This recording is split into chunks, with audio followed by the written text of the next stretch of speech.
nak borak sikit lah pasal khutbah Jumaat pada hari ini sangat-sangat bagus mengenai ajaran sesat. Kat sini yang kita kena ambil tahu sebab hari ini ramainya ajaran-ajaran sesat yang ada dekat dalam Malaysia. Terutamanya yang dikatakan dalam khutbah tu kebanyakan dia berlaku dekat Perak.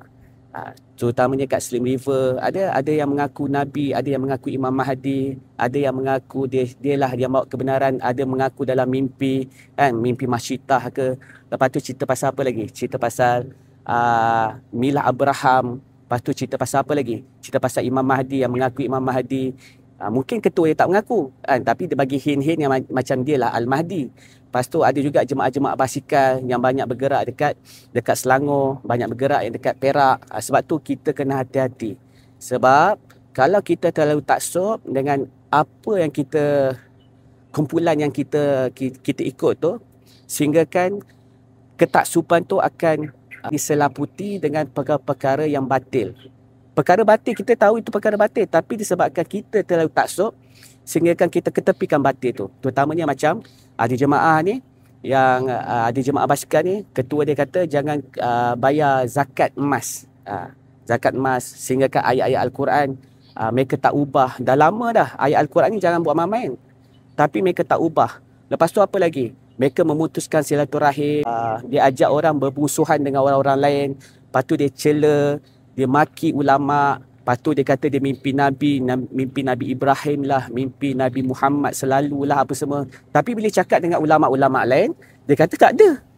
Ini yang kita kena bahayalah perkara-perkara macam ni. Sebab tu kita jangan terlalu taksub kumpulan-kumpulan yang kita ikut tu.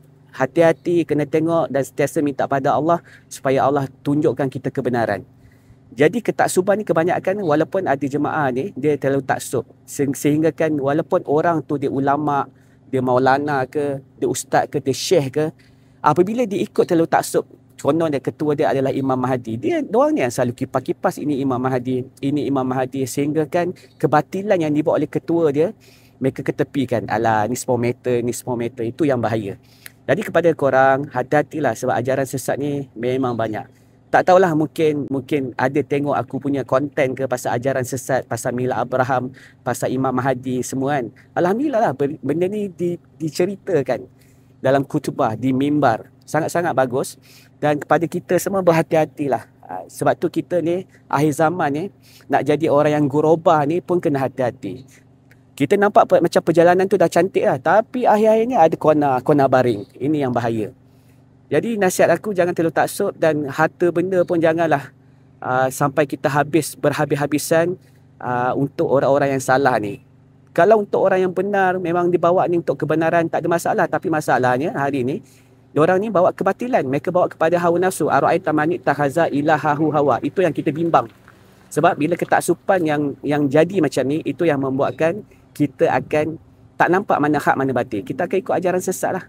Sebab tu kena hati-hati.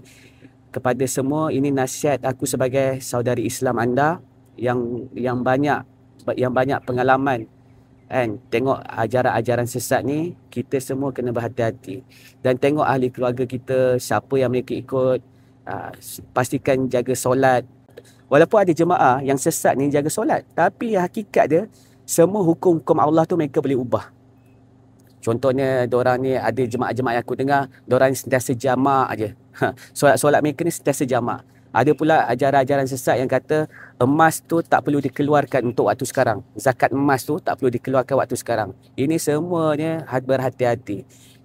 Ada yang jemaah yang memutuskan silaturahim, yang ajak orang bermusuh-musuhan dengan saudari Islam mereka. Ini semua kena berhati-hati. Akhir zaman ni banyak benda yang kita kena jagalah. Jaga makan, jaga solat, jaga amalan-amalan kita supaya Allah Subhanahu Wa Taala selamatkan kita di akhir zaman ni. Fitnah akhir zaman ni sangat dahsyat.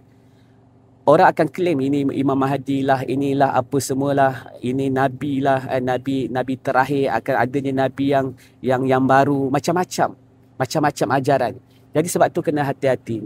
Kalau kita memang kita ni ada keinginan untuk menjadi orang-orang yang benar di sisi Allah, tapi apa-apa pun kena ada basic agama. Jangan sampai taksub. Ada ulama' yang ada basic agama pun disebabkan taksub dia, sehingga ketaksuban dia diselaputi perkara-perkara yang batil. Kita sangat-sangat kena hati-hati di akhir zaman ni. Tolonglah jaga diri, jaga keluarga, pastikan jaga amal, pastikan jangan terlalu taksub lah. Taksub ni lah yang akan membuatkan mata hati kita tertutup, mata kita pun tertutup. InsyaAllah apa yang paling penting, korang boleh sharekan konten ini. Jemputlah korang follow akaun ini supaya aku akan bongkarkan lagi mengenai ajaran-ajaran sesat ni kan, ajaran-ajaran sesat ni supaya kita boleh berwaspada. InsyaAllah, dan kita pun kena hati-hati, takut kita pun sesat. Apa yang paling penting, la ilaha illallah Muhammadur Rasulullah, ini baru betul.